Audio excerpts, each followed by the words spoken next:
Vice ganda at Ann Curtis, magkasamang nakiramay sa burol ni Billy Crawford.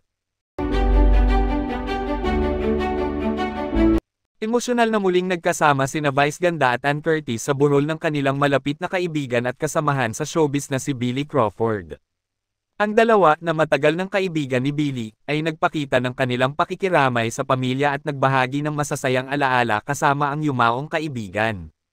Hindi napigilan ng dalawa ang kanilang mga luha habang nagbibigay pugay at inaalala ang masasayang sandali nila bilang magkakaibigan.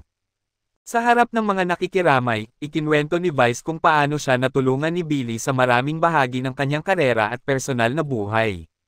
Ayon kay Vice, si Billy ay isang tunay na kaibigan na laging handang magbigay ng saya at suporta sa kanyang mga mahal sa buhay.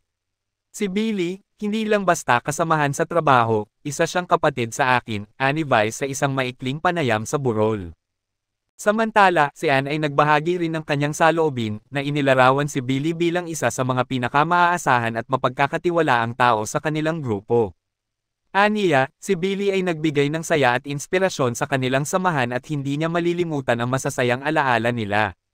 Ang presensya ni Vice at Ann ay naging malaking tulong sa pamilya ni Billy, at marami ang humanga sa kanilang ipinakitang suporta at pagmamahal sa kaibigan kahit sa huling sandali. Sa kabila ng lungkot, nagbigay ng pag-asa at lakas ang presensya ni Vice at Ann sa mga kapamilya at kaibigan ni Billy na dumalo rin sa burol. Nakipag-usap sila sa pamilya ni Billy, pinaparamdam na hindi sila nag-iisa sa kanilang pagdadalamati.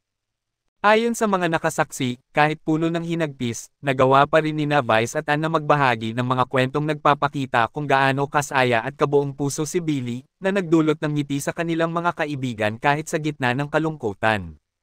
Para kay Vice at Ann, ang presensya nila sa burol ay paraan ng pagpapakita ng kanilang lubos na pasasalamat sa isang kaibigang nagbigay saya sa kanilang buhay, at isang paalala ng pangakong hindi nila malilimutan si Billy.